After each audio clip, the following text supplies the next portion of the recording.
Welcome to the #2 podcast in the entire world, the L4 podcast. Yes, and I'm so excited you are here with me today. I have a lot going on, a lot to talk about. So here we go. Well, first off, have you taken your vitamin G today? Yeah, and that stands for grateful. You know, my friend, she said that to me the other day. She said, yeah, you got to take your vitamin G every day. And it's true. I thought about that for a minute, and it's true. You know, if you're having a bad day or something, think of like one or two things, man. One or two things. You got your foot, you got your hand, something, man. If you can't think of something, look at something. If you can't think of something, look at something. Be grateful for it. Even a good memory. Some people, they grow up and they don't have good memories, but you grow up, you have some good memories in your back pocket, and that's something to be grateful for. And that's taking your vitamin G. So, excuse me. Oh, God. I had a little something in my throat. It's that time of year when the air is super dry and you're just putting lotion on all the time, trying to get that skin moist in your throat. You're trying to moisturize your throat all the time. And then sometimes that little dry will just pop on up, and you'll just be talking and be like, just like I did. And then, so I was watching, this video. Here's the thing. We are approaching the holiday season. We are in the holiday season. We're approaching Christmas. And that is just exciting. I have some really great Christmas memories. And growing up, going to pick out our little tree, decorating the tree. We had these glass balls. They were super old. And we had, in our house, we grew up with kerosene heat. And I didn't think, I never met anyone else who grew up with kerosene heat until last night. I went to perform stand-up, and the host, he said, anyone grow up with kerosene heat? No one in the room said anything. I'm like, I did. I got to say something, man. Like, yeah, yes. So I grew up with that kerosene heat. We had a grate in the house, and it was in the living room, and that was it. That's where we got our heat. That's the heat came up through the one room, and that was it, man. We grew up in Pennsylvania. But sometimes those, it was near the tree, that grate. Sometimes those glass balls, they'd fall off that tree and just scatter all down the grate. Good memories. Very nostalgic hearing that sound. Boop, pop. It made like a little pop noise. Pop. And then going down the grate. So I hope everyone out there has some good memories of the holidays. We are approaching it, and it's real. It's nice. It's real nice, Clark, and you know what that's from, Christmas Vacation. So I came across Martha Stewart's eggnog. Yes, Martha Stewart. Now, Martha Stewart, she's been around for a long time. And she does cooking and home ec things. And this eggnog, man, you got to see this holiday eggnog. And I'm going to play it for you right here. Here we go. Let me get the volume on this. I just can't imagine a Christmas without my very favorite eggnog, and it is truly a family tradition. And so you beat up your egg yolks and gradually add 1.5 cups of superfine sugar. And now you're going to add 1 quart of whole milk and 1 quart of heavy cream. And now 3 cups of bourbon. I warned you, it's pretty strong. 3 cups of bourbon. bourbon. But you only drink a little of this. Little. And we need 1/2 cup of dark rum. Half a cup dark believe it or rum? not, 2 cups of cognac. A good 2 cups cognac. cognac. Now, just before serving, beat the egg whites. Now, you can take the egg whites and just gently immerse them into the egg yolk mixture. This gives a lot of fluff and volume to your eggnog. You can add just a tiny, tiny bit of sugar to your heavy cream. Again, remember, not too stiff. So I'm going to put our base into our great big, beautiful punch bowl. Just dollop the whipped cream on top. The final touch, fragrant grated nutmeg, and let guests enjoy. Remember, one per person. One per person. People aren't just going to have one of that, because unless you have a sign there saying that there's a boatload of alcohol in this thing, man, that's wild. That is wild. That concoction, Martha Stewart's eggnog concoction, will have your eyeball yeek right out your skull, man. Holy smokes.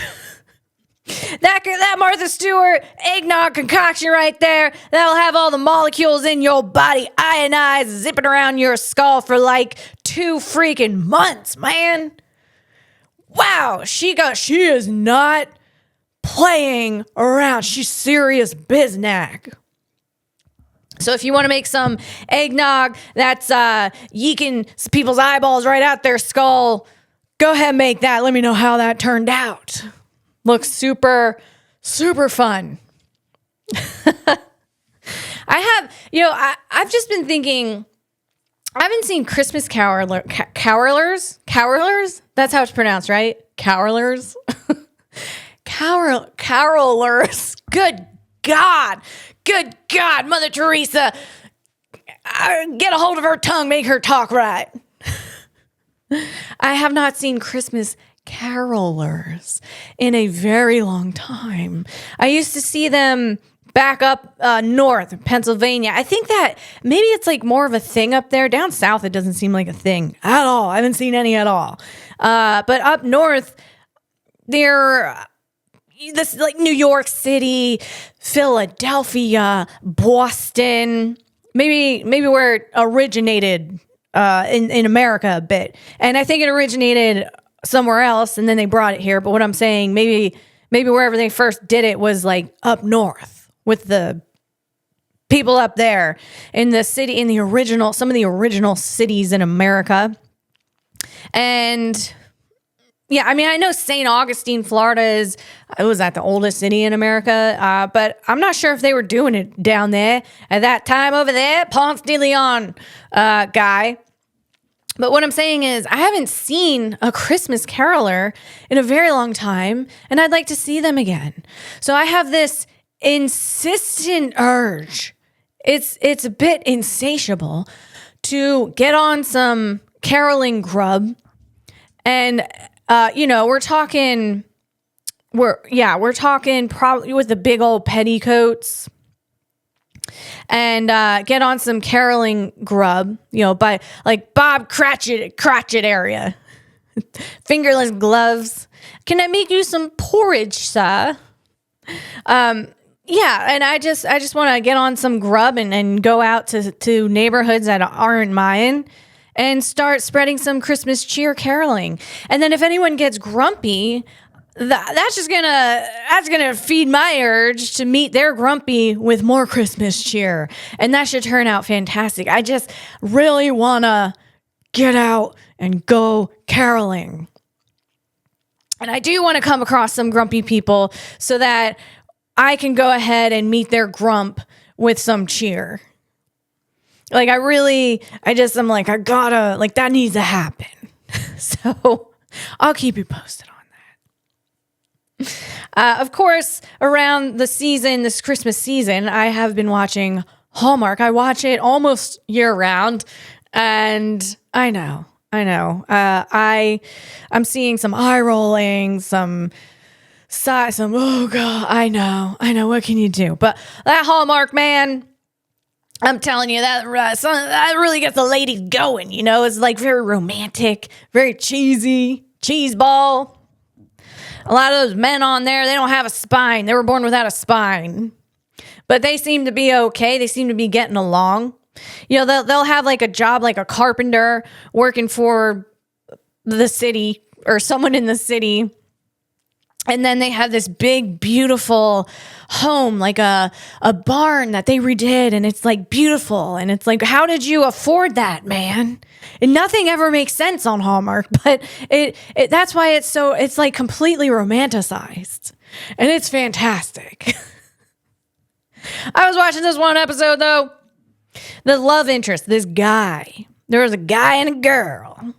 And this guy is like, okay, this guy goes to the girl, can you drive stick shift? And the girl is like, if it has wings, wheels, or a rotor, I can make it go. And if that's not lady porn, then I don't know what is. That's Hallmark for you right there. Let's see, what else is going on? I was part of an improv podcast last week, and that was fun. It was our first episode, so the first episode always kind of hurts a little bit. It's like you're just trying to figure it out. But you got to start somewhere. And the fun part about it was riffing with my improv friends. That was super fun. And I also had a cookie bake. Yes, a cookie bake. And, I wondered why people don't do cookie bakes more. And then I realized why. It was so much fun. It is worth it. But I wanted to do it I wanted to grind up my own wheat and, make cookies from scratch. And most cookies, you got to chill the dough overnight. So you're not really like making cookies together. So then you got to figure out a no-chill dough recipe. Thanks, Gemini. And, get it all together. And I did, and it was great. But by the end of it, you got a ton of dishes, and there's just like flour everywhere on the floor. So it's a lot of cleanup. But it was totally worth it. It was so fun. And if you're thinking of doing it, do it. Do it. Just being in the Christmas spirit. It's so nice. And again, I mentioned I went to stand up last night, and that was it was just a great experience. I met a couple of really, really nice comedians who are super encouraging. And that's just so nice. Sometimes the comedian community can be a little rough and tumble, but then you start meeting some really great people who, they have no egos. That's the thing. Like being a comedian, you can't, the universe does not reward an ego. And to me, when I'm writing and a joke seems to work out really well, it's because I'm like, the universe gave you that gift. Don't be married to it, and be humble about it and let it work itself out. And you do, and then it's beautiful. And I'm just kind of trolling on right now, so let me get off that. My husband and I this weekend, we watched Fantastic Four: The First Steps, and that's the newest Fantastic Four that's out. Hey, I thought it was fantastic. It was quite entertaining. There were some funny parts in it. It was, of course, cheesy, which I love. I love cheesy. And there's a naked space woman in it, and I thought that was pretty cool. She's like made of, but she's like a mirror. She's not made of mirrors. She's made of some metal that mirrors people, but it looks really cool. And here's the thing. It had a 1950s vibe. And I love anything with a retro futuristic 1950s vibe. Oh my gosh, guys, if there's any directors out there who you're trying to figure out how to salvage a film, you have a film and you're like, man, I don't know if this is going to work. Think about putting a 1950s retro futuristic vibe and probably save your film.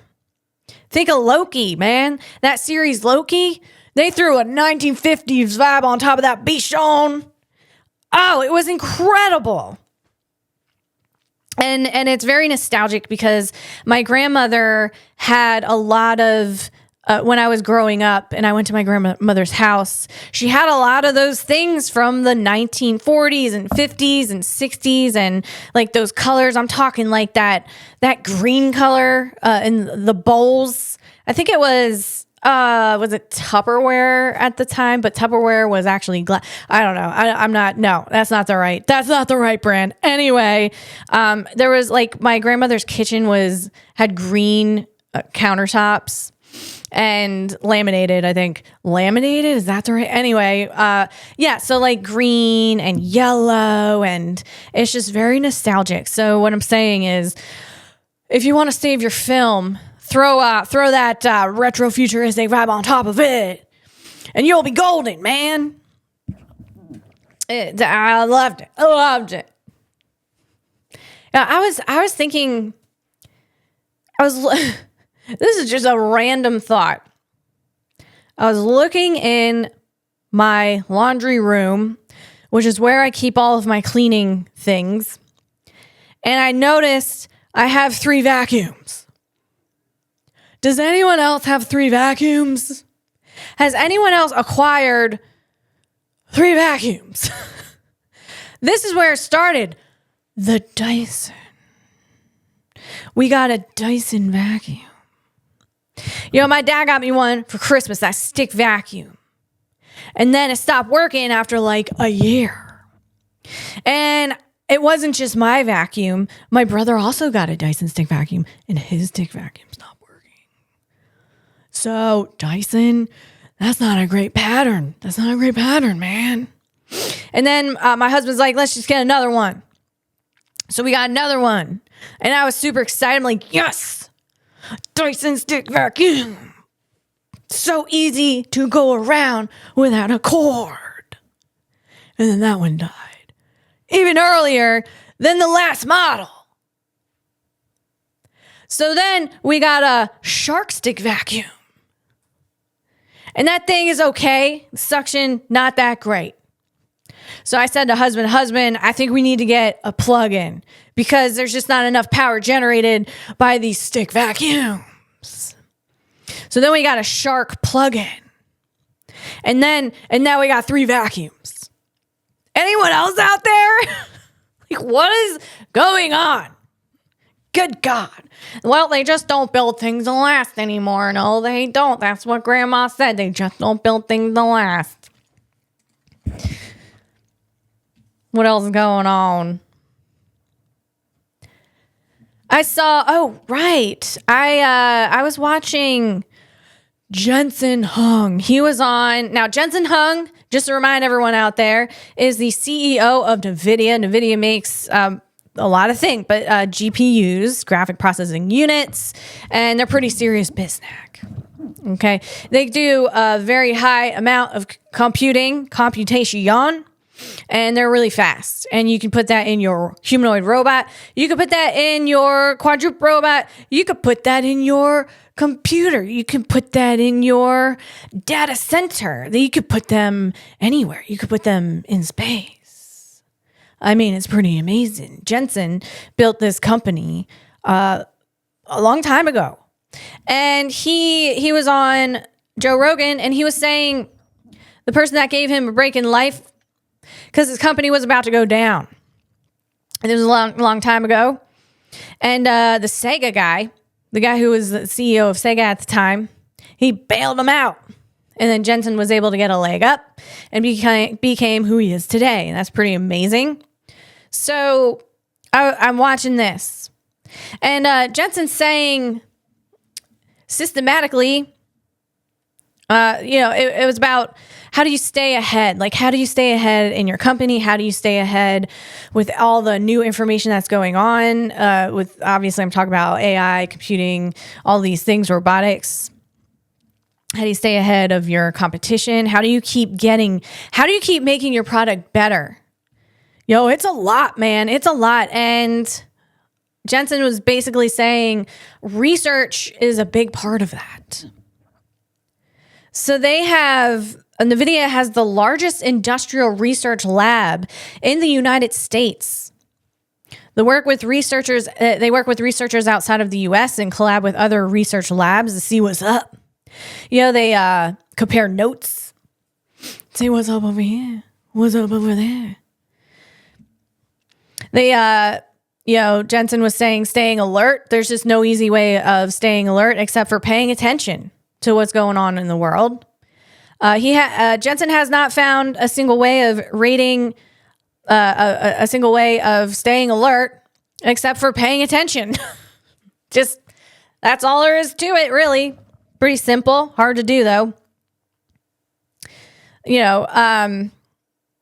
Systematically, let's see, the features stay alert. It reduced the likelihood. Staying alert reduce the likelihood of missing something or being wrong. One way to do this is fundamental research.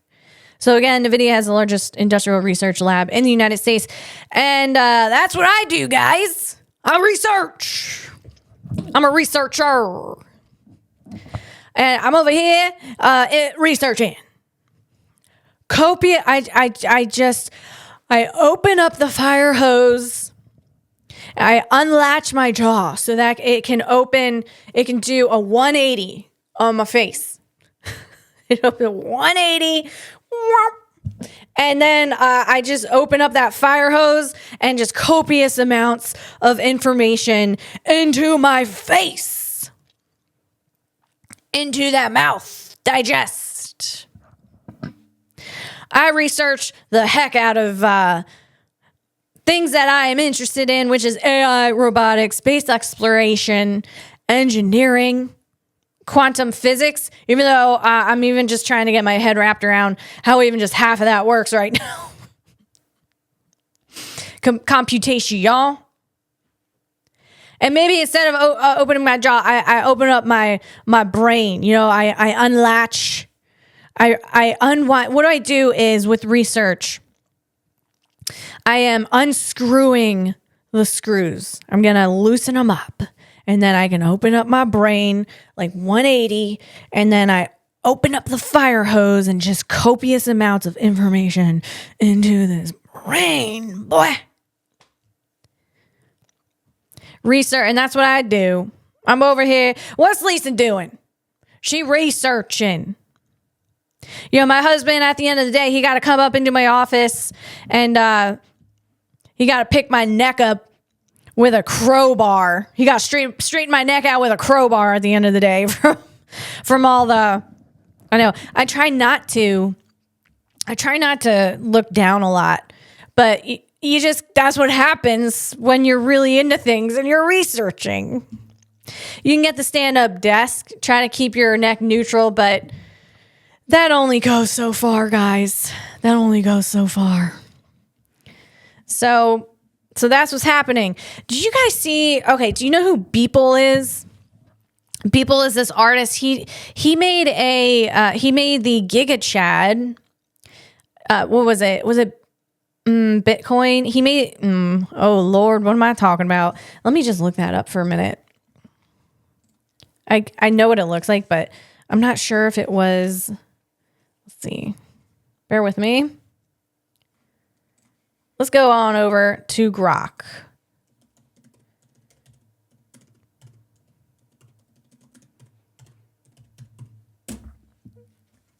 Come on, buddy. Come on, Grok. Let's go. Be a little faster.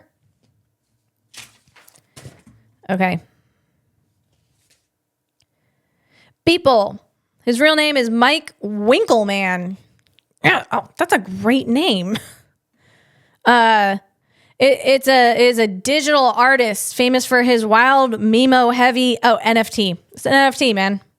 He made that Giga Chad. Is one of his pieces from the Beeple Spring Summer Collection 2021, released as an NFT drop on Nifty Gateway. So it's an edition of 100 featuring the ultra macho Giga Chad meme character in a satirical crypto themed scene. It was Elon Musk, like Dogecoin vibe. So he's kind of, I haven't really seen anything. I don't follow him, granted, but I haven't seen anything circulating with his work recently until now. His latest project is so weird. Let's look at it. Okay.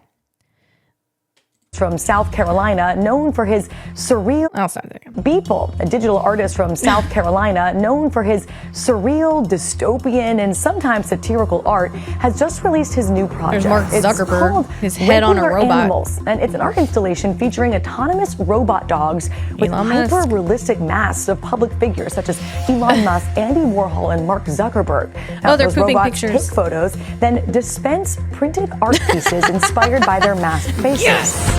Oh my God. That is Beeple, a digital artist incredible. from South Carolina, known. I didn't realize they were pooping pictures of people. Oh, that's so weird, man. Moving on. Let's get on with it. Let's get on with the tech news. This is exciting. I'm super excited about what's going on this week. And we're going to start off with something hot. I'm talking Hans device worthy. That's what I'm saying. Here we go. Now, you got to put your Hans device on. Make sure your head don't snap off your neck when you see this robot. Because your mind is going to blow up right out your butt. Man, here we go. We have Figure. And Brett Adcock over there, he's the CEO of Figure. Figure is running. Now, last week we had Optimus, and that's Tesla's Optibot. Optimus, he was running. And now Figure, he's over there running too. Here we go. Let's see if there's sound on it. Oh my God, look at this. Look at that guy. Figure got a slap gate. That gate slaps. Ladies love a slap gate. That's awesome. That's incredible, man. Oh, I can just look at that. Let's see. Brett Adcock. The version 3, Figure 3 robot controller is being run by an onboard neural network built by the Helix team. Helix is Figure's brain, AI brain. Let's take a look at Optimus. Let's take another look at Optimus running. Here we go. Oh, that's loud. Oh, look at that guy. Here we go. Here we go. Look at that slap gate.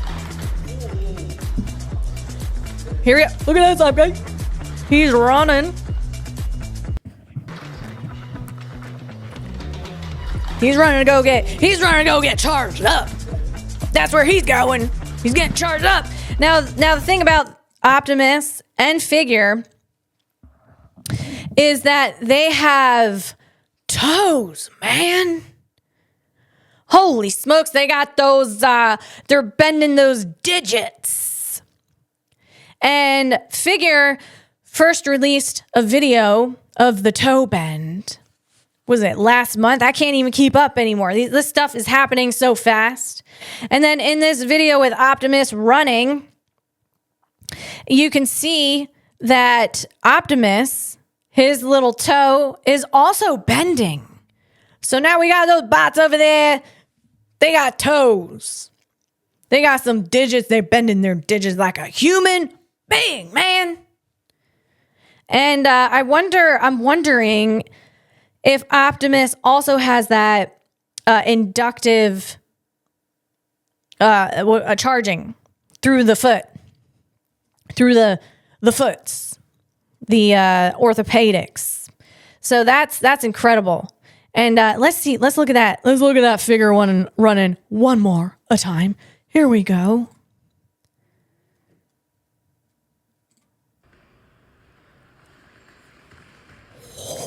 Look at that lumbar.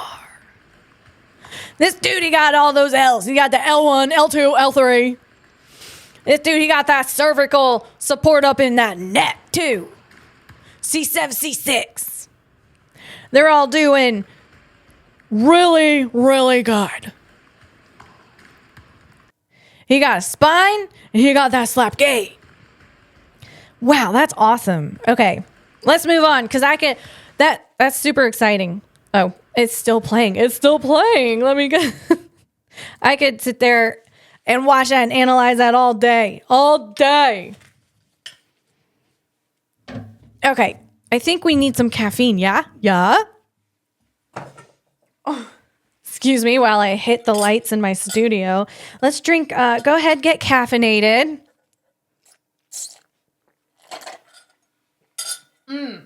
Good old cup of joe. There's nothing like a good old cup of joe. Especially around this time of year when it's freezing tatas. It is freezing tata. I don't think the heat's on in here. Was it 62 degrees in here? Someone turn the heat up, please. Please. God. All right, let's move on. We have in tech news. Oh, this is pretty cool. How long is this video?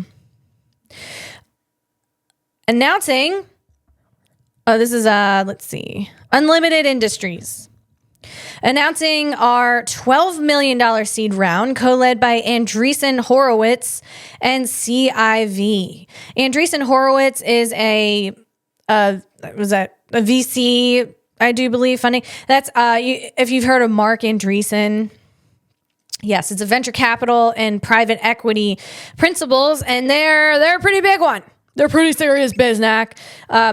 People, you mentioned that in the tech world, and most people know who that is, especially in the entrepreneur world of tech. Let's see, this dude, he's the co-founder and CEO of Unlimited Industries. Oh, sorry guys, I'm looking over because the cardboard's falling out my windows again, but I'm not gonna go put them back in because I'm tethered.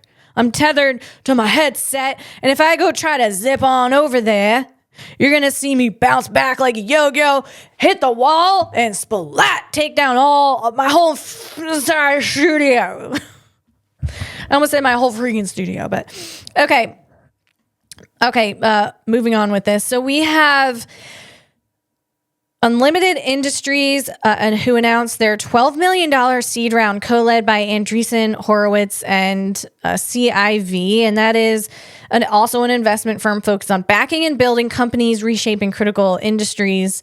So this is really exciting because I'm going to play this video instead of reading all this. Let me see. It's a minute video. See what we got.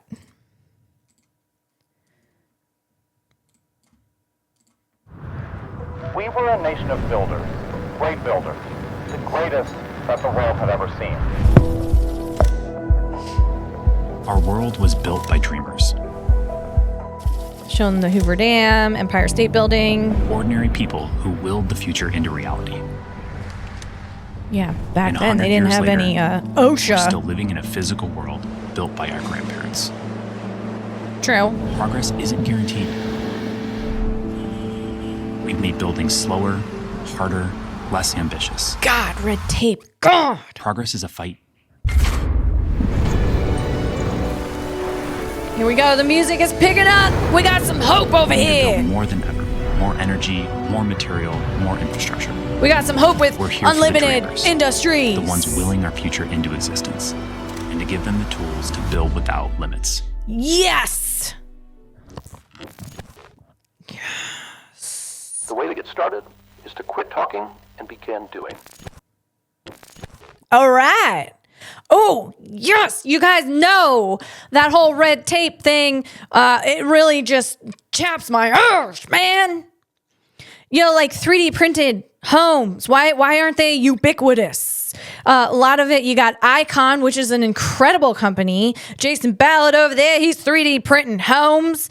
Yeah, they just made another, engineering feat of a machine, a 3D printer. It's an arm, and it looks like a big old needle, and it's incredible. And why aren't we seeing this everywhere around the United States? Because of all the red tape, man. All the red tape. God, what are they? The Vogon? What's going on, man? The Vogons. That's what's happening. From Hitchhiker's Guide to the Galaxy, the United States has become a state full of Vogons. That bureaucratic red tape. Get it out of here, because what's happening is we're falling behind. I mean, you got China over there. They're 3D printing bridges in like a day. Or like a few days. It's very fast. They don't got all those Vogons over there.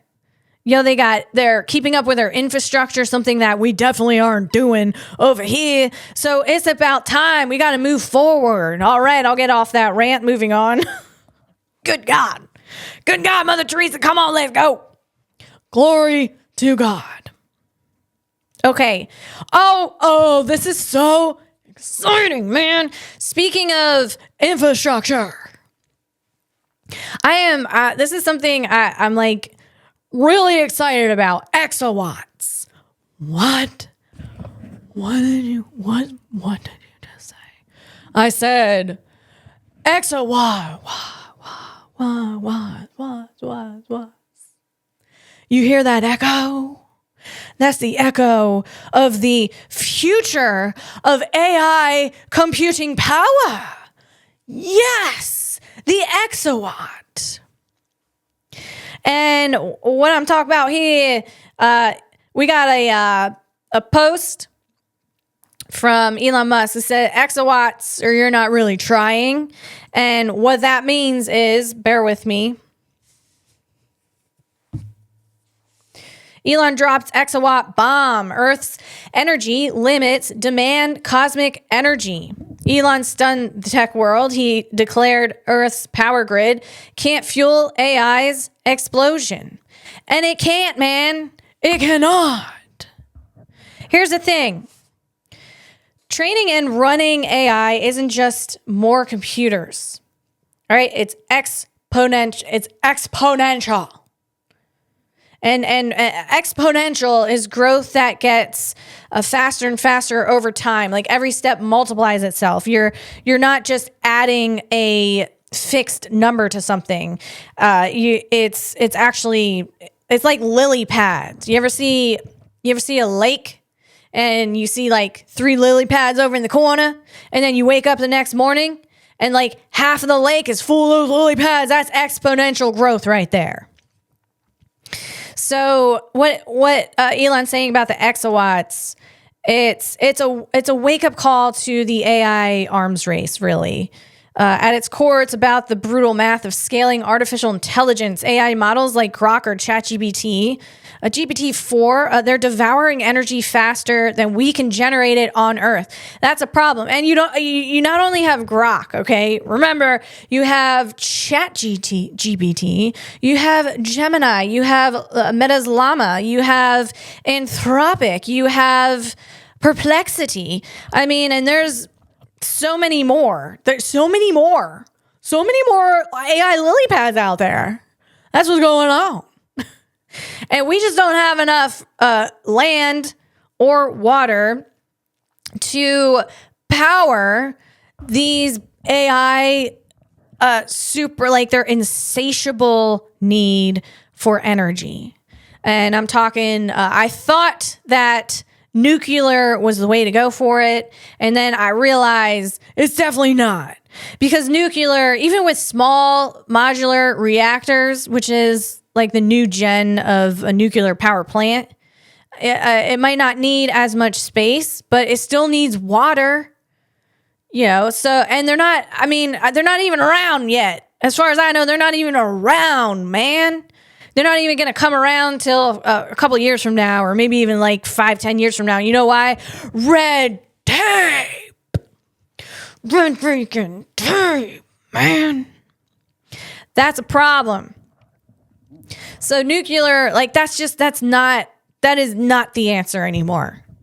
We have to bring the energy that is going to feed our AI. We got to bring it on up to space.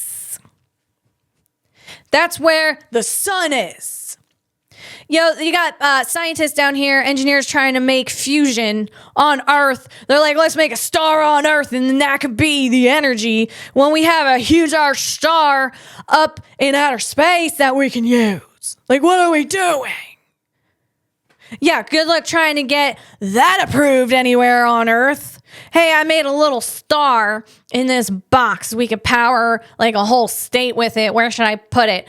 And then all the Vogons come running in and they're like, you have to fill out this pink paper and this blue paper. And you filled out the pink one, but it actually should have been the yellow one. And then 15 years later, and maybe we got some fusion power on Earth from someone who made a star.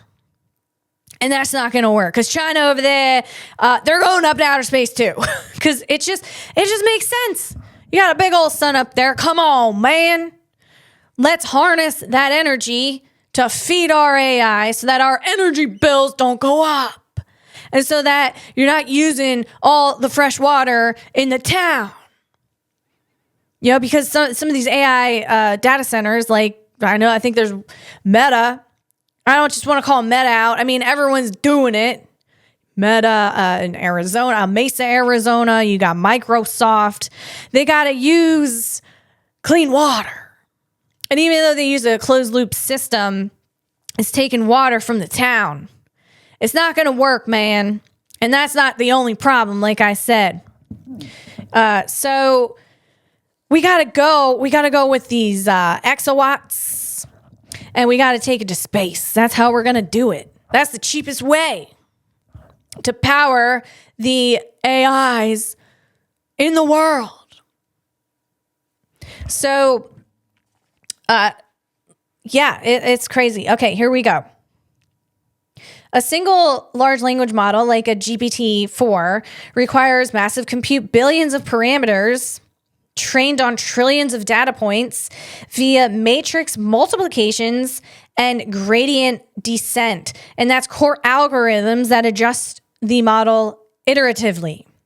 And iteratively means it repeats and improves. So, it's, you have an AI model that rewrites itself better, and then that better model rewrites itself, and so on and so forth. And that's how AI model like a GPT-4, that's how that works. So we're talking exponential growth and models that adjust iteratively. So let's see. For example, Grok guzzles exaflops. An exaflop. Let me explain this first. Okay, so you have giga, tera, peta, exa, and zeta. And I'm talking watts. Okay, so a gigawatt, a billion watts. All right, you got billion, a terawatt is trillion, and then you have peta, that's quadrillion, and exa is quintillion. So we're talking exawatt is 1 million trillion watts, okay? So Grok guzzles exaflops, and that's basically, an exaflop is 10, what is that? 10 to the power of 18. That's an exaflop. And a flop, FLOP, that's a floating point operation per second. And that is a single math calculation with a decimal. That's what a floating point operation is. So again, Grok guzzles exaflops. Exaflop is 10 to the power of 18 of floating point operations per second. A measure of raw compute speed. Grok hits this scale during inference or training. And inference is when the model, the large language model, is thinking. Or I've spoken about inference regarding humanoids and or an autonomous semi-truck. And inference also applies to large language models. And that's where it's quote unquote thinking. So you ask Grok a question and then it's thinking, it's creating tokens, and then it's going back to its vector and it's thinking through everything, and that's inference, basically in a nutshell. So training one GPT-4 clone, it's of energy equivalent to a nuclear plant's yearly output. Wow. That's wild. That's from OpenAI's own estimates scaled to 2025 hardware. So AI inference, which we just went over, now eats 90% of life cycle energy. Every ChatGPT query adds up at scale. Growth 15 to 30% yearly for AI servers versus 9% for legacy ones. Now, life cycle. So AI inference now eats 90% of life cycle energy. And what life cycle, this is like the bird's eye view, or just the very simple term of a life cycle, an AI life cycle. It's basically the total electricity bill for the AI from the day it was born to the day it retires. So it's all inclusive of when you train the model, and also when people inference, which I just went over. And here's the why AI is such an energy guzzler. It's the training of the AI model, a large language model, for instance. It could take like a small city's worth of electricity, of energy to train that model, but it's for a very short period of time. So the model is trained, and it after the model is trained, like the lights go out on the cluster and boom, you got your model. The action that takes the most amount of energy, that is just guzzling energy, is human beings making inquiries, like billions of people making billions of inquiries to these AI models. Because every time you make an inquiry, and I'm talking like a question, basically, anytime you talk to the AI model, it has to create tokens. And it generates tokens, and then it goes to its vectors, doing all of this thinking through. And one inquiry doesn't really generate that much. It's not much of an energy guzzler. You know, it's like a LED light bulb maybe worth. But when you have billions of people doing it, that really adds up. It compounds over time. And it adds up. Like, people are doing this, by the way, 24/7, 365 days a year, like forever, or until the model is retired. So the endless token churning is the main electricity hog for the whole life cycle. That's just in a nutshell a life cycle. I hope that helped you understand it a little bit better. Woo! We got through it. It's all right. We got through it.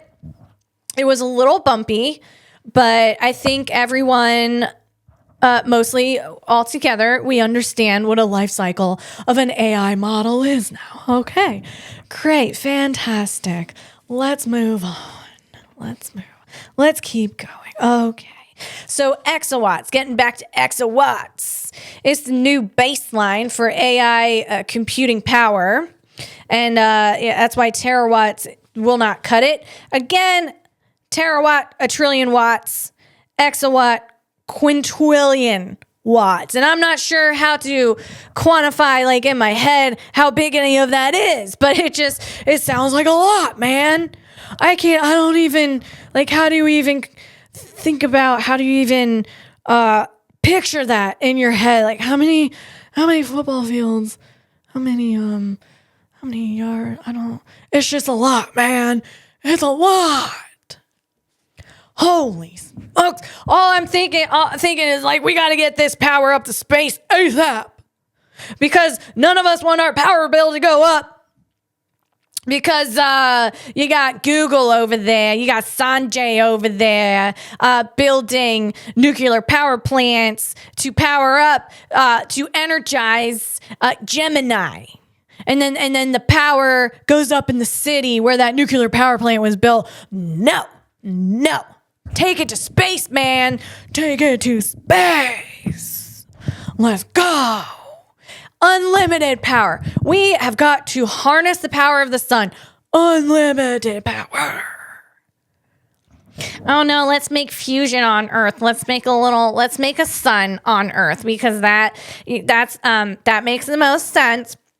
I know there's a sun in the sky right now and it's like up there and it's free for us to use, but we're gonna make one on Earth. We're gonna go ahead, we're gonna get some funding, and then we're gonna make a little star in a box, and then we're gonna fill out all the bureaucratic paperwork and get through all the red tape, and then that's how you're gonna fund your AI model in 25 years. Meanwhile, we have the sun up there right now that can power the AI models right now. Come on, man. Come on. Let's go. Let's be commonsensical about all this. Let's go.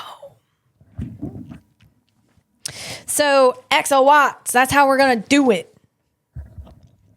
To hit singularity, I'm talking about AI models.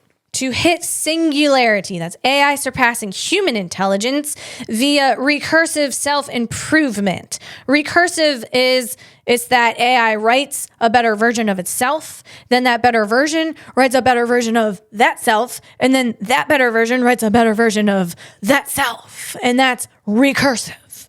And that's AI singularity.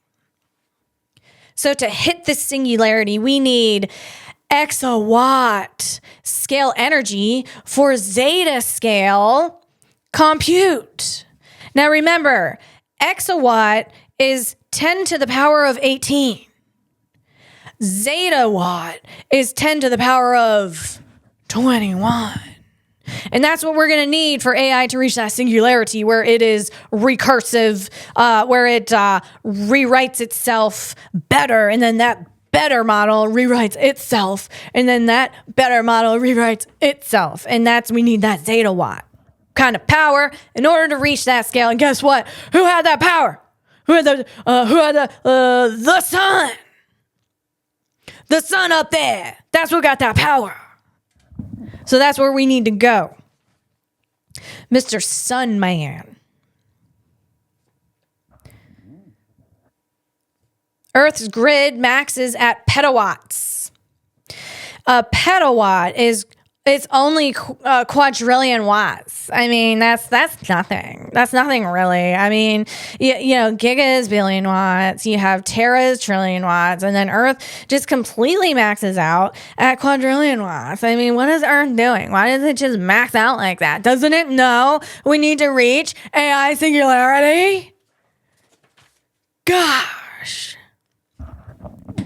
No, Earth does know we need to reach AI singularity, and Mother Earth's like, yo, stop using all my fossil fuels, stop digging down into me, stop digging down into my intestines.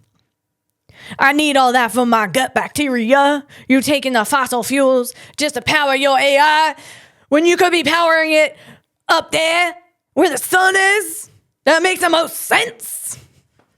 That's what Mother Earth is. It's like, I stop at petawatt. I gave you giga. I gave you tera. I stop at peta. All right, now you need to go up there and you need to get yourself exa and zeta. And I'm talking about powering the AI models on Earth because it is a energy guzzler. So Earth has limits.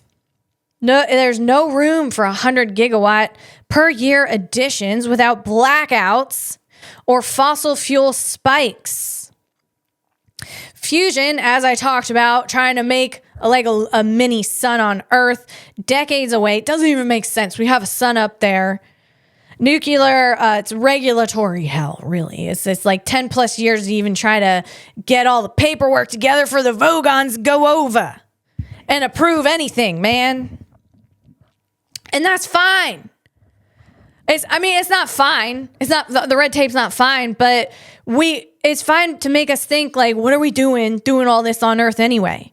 Let's get on up there. We need to become, right now we're at type 0 on that Kardashev scale. We're not harnessing the sun's energy. We got to become type 2 on the Kardashev scale, like yesterday. Time is running out, says the rabbit from Alice in Wonderland. So let's see. Orbital data centers. That's going to be important in order to harness the energy of the sun and get it on down back here to Earth to power our AI. Satellites with GPUs. I'm talking NVIDIA, that Jensen Hung over there. He's wearing his black leather jacket. He's still wearing his black leather jacket, that Jensen Hung over there. He's the CEO of NVIDIA. They got a bunch of GPUs. I'm pretty sure they sent one up to space already just to test it on out. Also, you have a TPU. That's a tensor processing unit. And I do believe that is proprietary technological engineering to Google. I do believe that is proprietary to Google. Sundar over there. Sundar over there. Am I saying your name right? I'm sorry if I'm saying his name wrong. I don't mean any disrespect. So, okay. Solar arrays, laser links, free space optics for data backhaul at 100 Gbps plus. Power space. Okay, so power, we can do space, solar power in space, and radiative cooling, heat dumped to vacuum via infrared. And infrared is what human beings give off, just not to that extent, obviously. So, I mean, space just makes complete sense. You don't need all this cooling. Cooling is a whole nother set of energy that it needs in and of itself. It's insane. Does that make sense? Like, cooling requires a lot of energy. Yeah, you got to cool off your data centers, all those fans in the back of those data centers. And then not just that, but you think quantum computing. Oh my gosh, forget about it, man. You need that at like very, very cold temperatures to basically freeze the qubits so that they're not going off decoherent, and then the quantum computer doesn't work. We're talking like just a lot of expense on the cooling alone. No. Outer space, very cold. They got it. You don't even need to generate anything up there. It's cold. It's just cold. All right. So the economics, space compute equals the lowest cost in 5 years. It's 10 times cheaper energy, 90% less CO2 versus Earth farms. Right now, AI is eating electricity faster than Earth can make it. In 5 years, we'll need the power of 50 to 100 big nuclear plants just for new models. The grid cannot keep up, land is running out, and water for cooling is getting scarce. So there's a challenge to putting these orbital, basically, data centers in space. And it's not too bad, but it is something we're going to have to think about. And we're talking radiation hardening. And this is something that is super, like, this is mind freaking blowing, man. Because the charged particles in space, man, you put a chip up there and GPUs, that's basically ones and zeros, right? So they're going to be doing their computation with their one and zeros. And then you go ahead, so you put that GPU up there, then you got charged particles, space radiation. And they go ahead and they flip that bit. It's wild. So radiation hardening, cosmic rays flip bits. Latency, light speed delays for Earth, and scale thousands of satellites. So, but basically, the overwhelming majority of bit flips. Yes, bit flips. I'm thinking like someone who's going and doing a skateboard flip. They're flipping bits, man, up in space. So you go ahead, you put that GPU up there. And like I said, the space radiation can flip those bits, those ones and zeros. So the overwhelming majority of bit flips come from charged particles. And again, we're talking of putting orbital data centers up into space to feed AI's insatiable hunger for energy, because Earth is it's maxing out and no one wants their energy bills to go up or their water bills to go up. We're done. And that's okay, because it just makes sense to harness the energy of the sun, fusion. That's what I'm talking about here. And I'm talking about a challenge, and it's not a hard challenge. I'm just saying this is just something to think about. There's challenges no matter what you do, if you put a data center on Earth or a data center in space. And one of the challenges is that really like blows my mind out my butt is if you put a GPU up there in space in that orbital data center, you have space radiation that can flip your bit, and a bit in the GPU doing the computations of a 1 and a 0. So the overwhelming majority of bit flips comes from charged particles, high energy protons from galactic cosmic rays and solar storms, and heavy ions like iron nuclei. These particles plow straight into the silicon and dump a lot of charge in a tiny spot, which is what flips the bit. Holy smokes, man.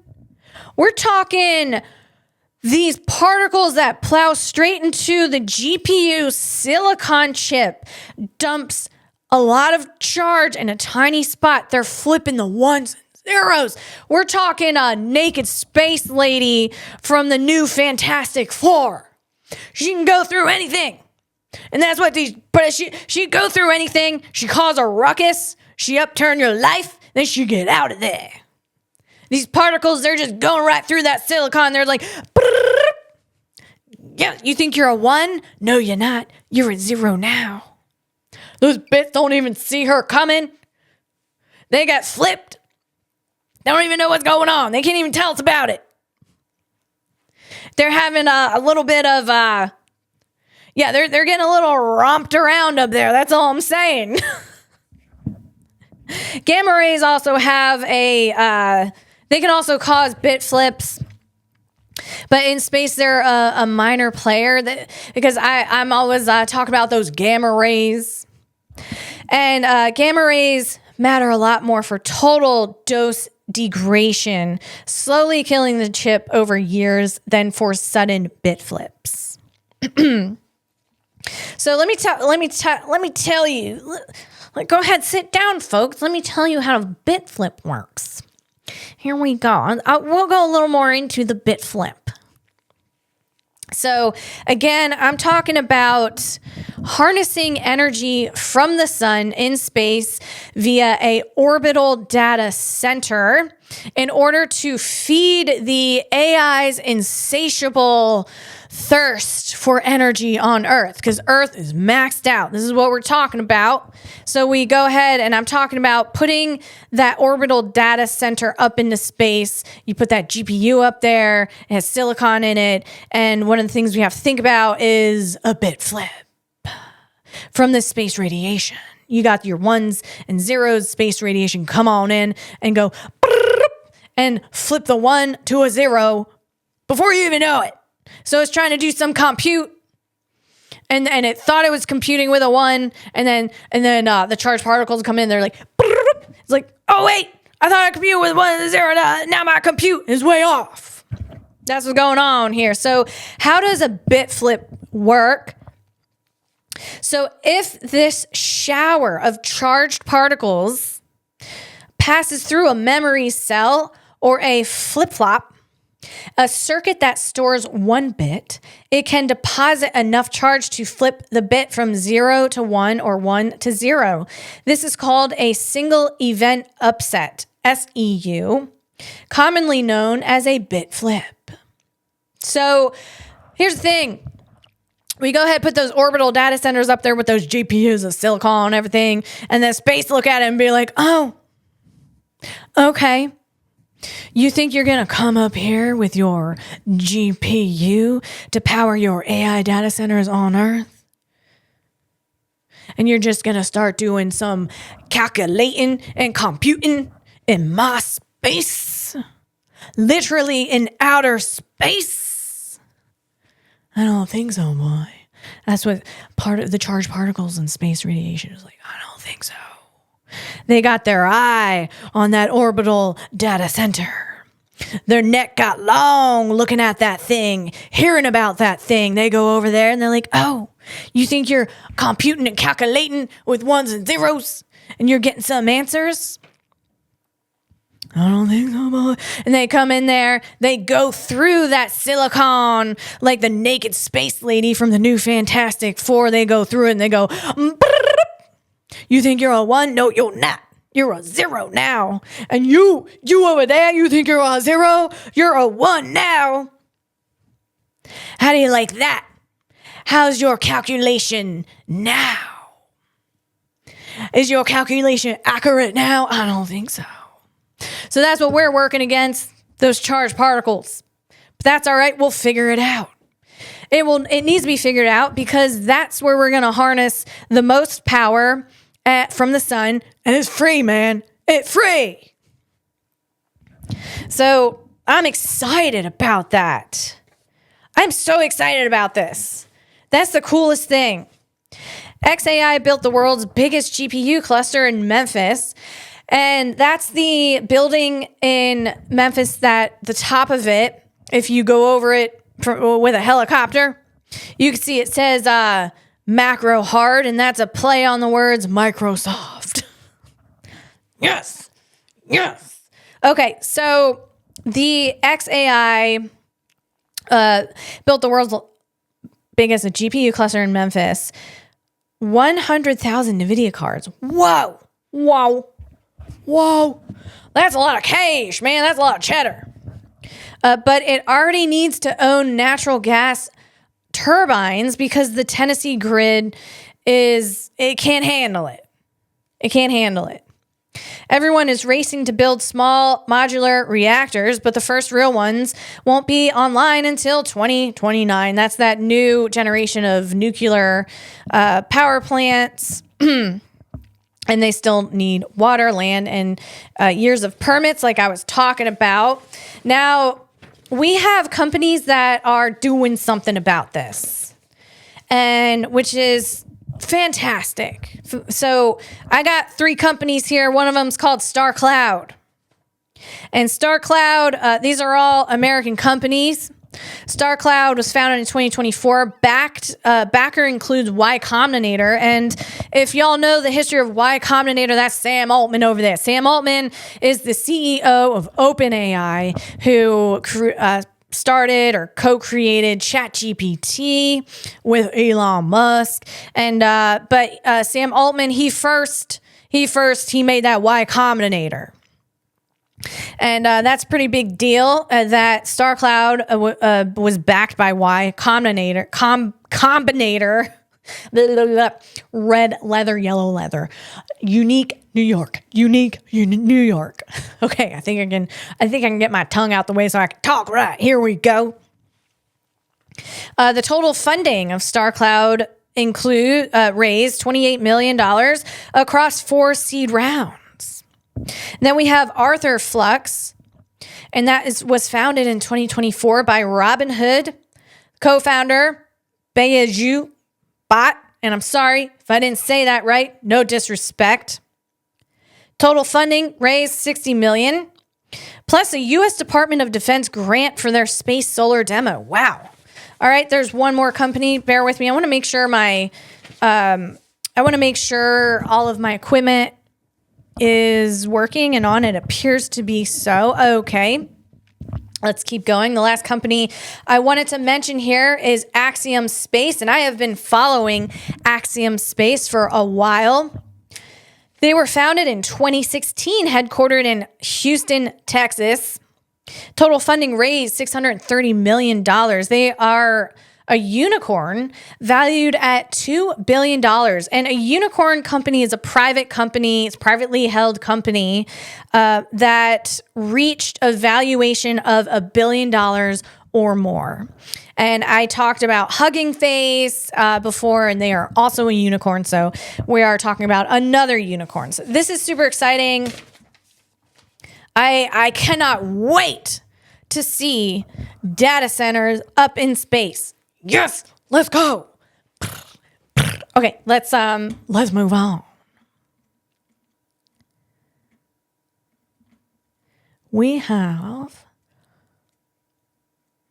Oh, dude, I didn't really look into this. I don't know if it's true, but apparently astronomers have discovered LTT 9779b, a planet that acts like a giant cosmic mirror. It reflects 80% of the light that hits it, making it the most reflective object in the known universe. All right, here's the thing, guys. This is what I was thinking.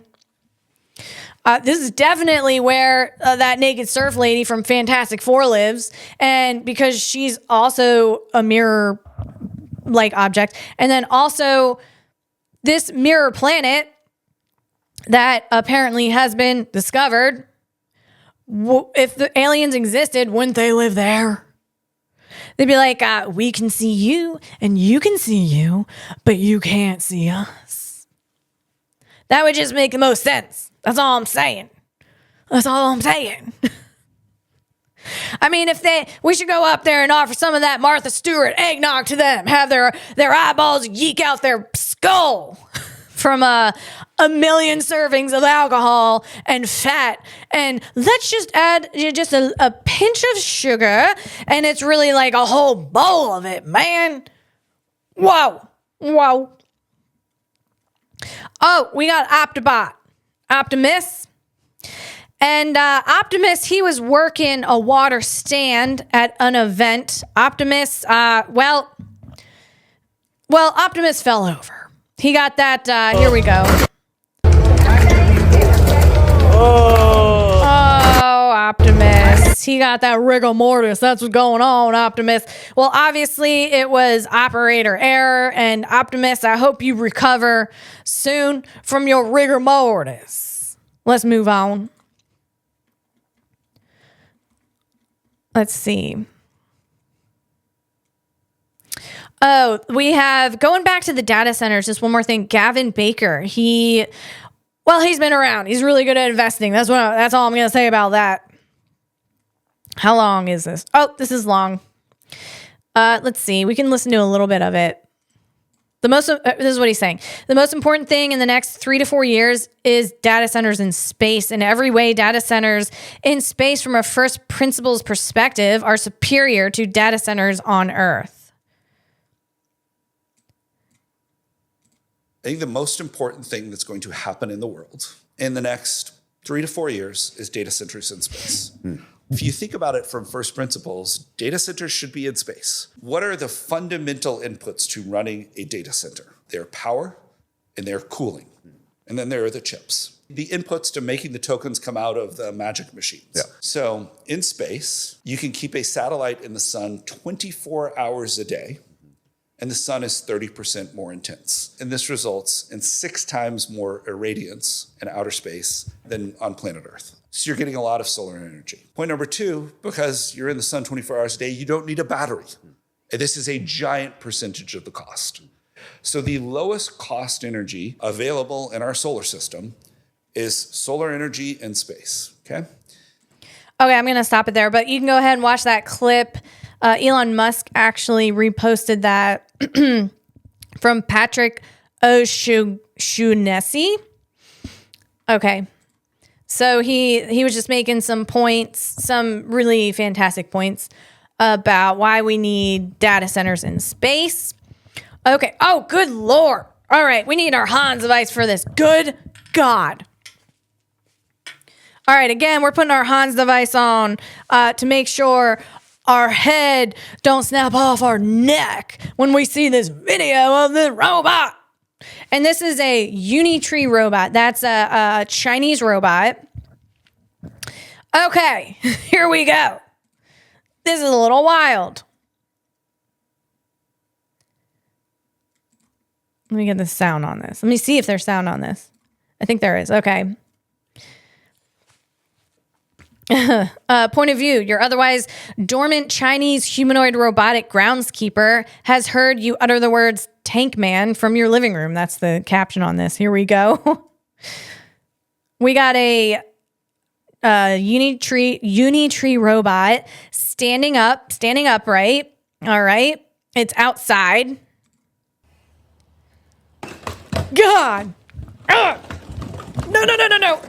It's good God. What is going on? Oh my God. No.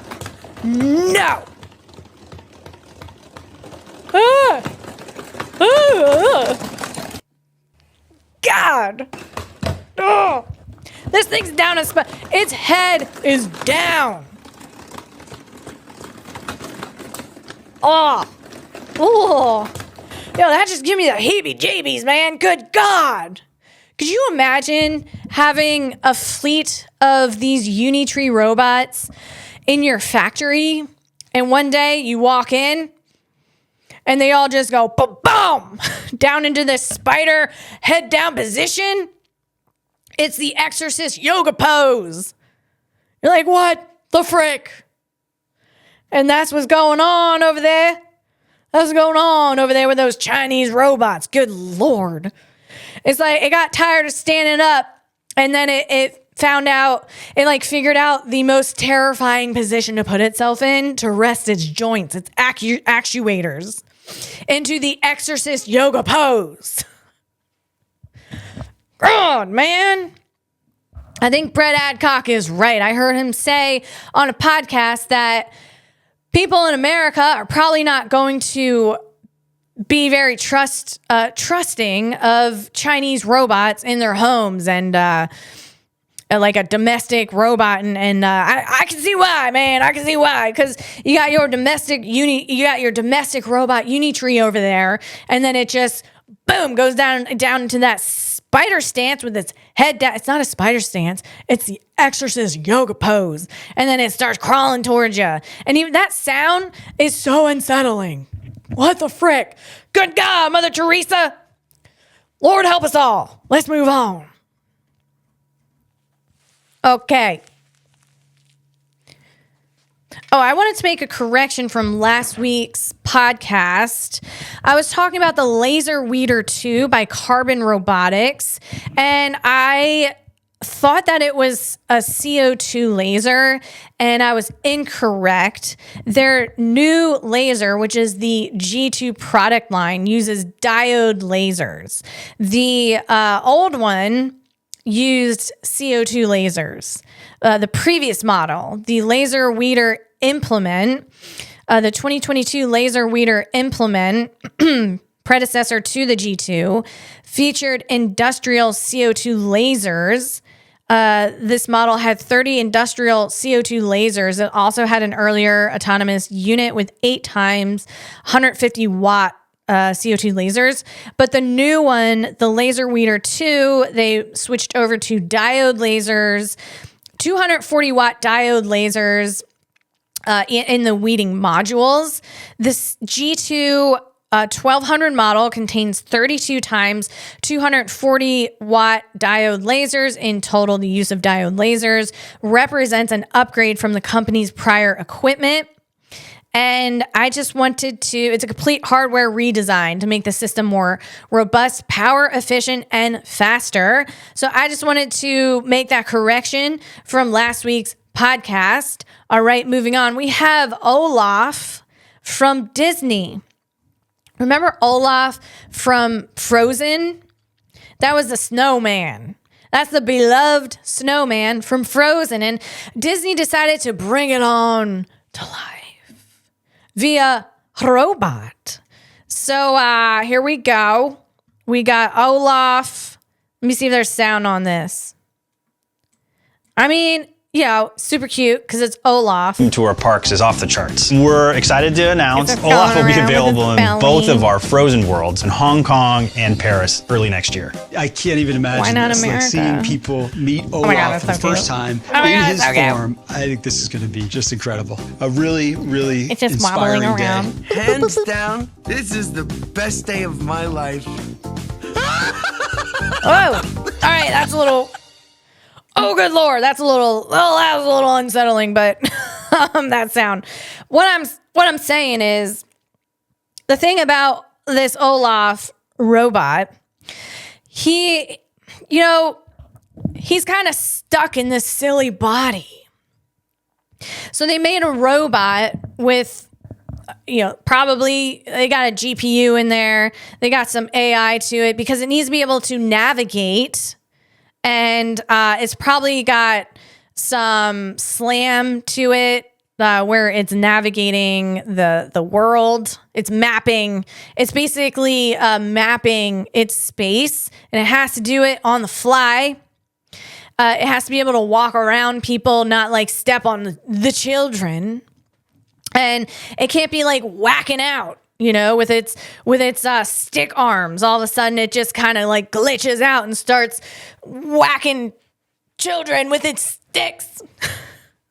So it has to be able to be smart. So, and it's probably smarter. It's probably a very smart robot, but it's stuck in this super ridiculous looking body. And what I'm saying is, we are becoming Star Wars. Like in Star Wars, you have a bunch of these drones walking around, and some of them are like Ophi. They're like Ophi walking around, and they got like weird short necks, or they're like slumping around like this, or they have like really big center middle bodies that are like moving around like Jello. And they're kind of stuck in it because someone made them, and the person who made them put them in that body. Oh man. So it's kind of like human beings where you're made with a certain body, and that's what you got to like roll with, man. So they're kind of morphing into human beings in that way. And does that make any sense? Let's move on.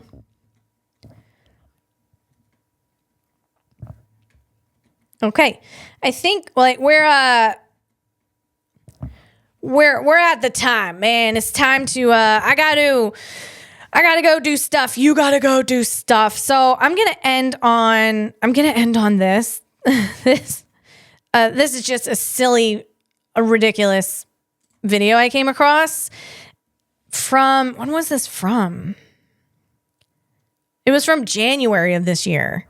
I came across this researching for something. I was down a rabbit hole, but this dude, man, in California, there's a dude who he's commandeering a robot from a restaurant.